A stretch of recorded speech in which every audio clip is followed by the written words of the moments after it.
Hello! Alors aujourd'hui j'aimerais vous faire une vidéo un petit peu particulière. Elle s'adresse aux personnes qui sont en deuil par rapport à une personne qui se serait suicidée ou bien qui aurait vécu une maladie envers laquelle elle ne se serait pas battue pour continuer à vivre et pour s'en sortir. Souvent, quand on vit ce genre d'événement, eh bien, il y a une forme de colère que l'on peut avoir envers la personne, une colère de pourquoi elle a fait ça, une incompréhension. Alors pour le suicide, eh bien, on peut vivre beaucoup de culpabilité, de culpabilité de ne pas avoir vu, culpabilité de ne pas avoir été assez présent, enfin tout un tas de choses. Et donc dans cette vidéo, j'aimerais vraiment vous inviter à revenir à votre place, revenir dans votre cœur et réaliser que chacun est libre de ses choix. Même les choix les plus difficiles comme ceux dont on est en train de parler, eh bien c'est la personne qui est maître de sa propre vie. Quelqu'un qui est en maladie et qui ne se bat pas, eh bien c'est son propre choix à elle aussi. D'accord. Je le sais pour l'avoir vécu que des fois c'est difficile en fait d'être dans ce positionnement-là, mais en faisant ça déjà vous dégagez de l'espace à l'intérieur de vous et puis c'est une réalité. Vous ne savez pas qu'est-ce que la personne a vécu à l'intérieur d'elle à ce moment-là. Et du coup, de vous prendre beaucoup d'énergie à culpabiliser ou à vous dire si il s'était passé ci, si s'était passé ça, si la personne avait fait ceci ou cela, ça rime à rien en fait. Parce qu'aujourd'hui, les choses en sont ici. Et donc, vous êtes là avec moi en train d'échanger sur ce deuil.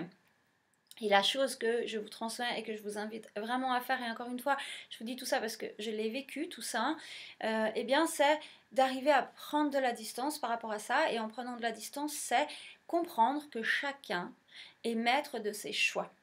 L'être humain a une puissance incroyable, c'est celle de ses choix. On a toujours le choix de dire oui ou de dire non, on a toujours le choix de se battre ou d'abandonner. Ok.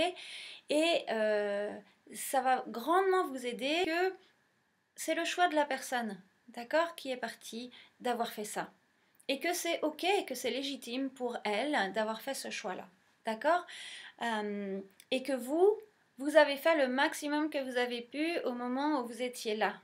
D'accord. Même si pour vous, vous avez eu l'impression de ne rien avoir fait, de ne rien avoir vu, vous avez été là et vous étiez au maximum de vos potentiels à ce moment-là. D'accord. Et aujourd'hui, ce qui va aider votre entourage, ce qui va vous aider vous, et si vous avez la croyance que l'âme continue donc à libérer l'âme, c'est vraiment d'enlever cette culpabilité. D'accord. Et bien de vous autoriser à vivre et à avancer malgré ce deuil. Pour la parenthèse par rapport à la culpabilité, eh bien c'est un concept vraiment judéo-chrétien. Et par exemple, dans les cultures orientales, en chinois, en tibétain, en sanskrit, ce mot-là, culpabilité, n'existe pas du tout. Parce que dans ces philosophies à majorité bouddhiste, eh bien on considère que tout est simplement et que chaque expérience est là pour être vécue et comme un apprentissage, pour nous faire grandir. D'accord. Et si vous prenez cet événement sous cet angle-là, ça va vous donner une certaine force pour aller plus loin. Ça va vous donner peut-être la force de dire ok, ben je profite à fond des êtres qui sont là autour de moi en ce moment. Je rayonne et je suis disposée à les entendre, à leur dire je t'aime. Enfin voilà, après c'est à vous en fonction de là où vous en êtes, de voir qu'est-ce qui serait bon de mettre. Ok.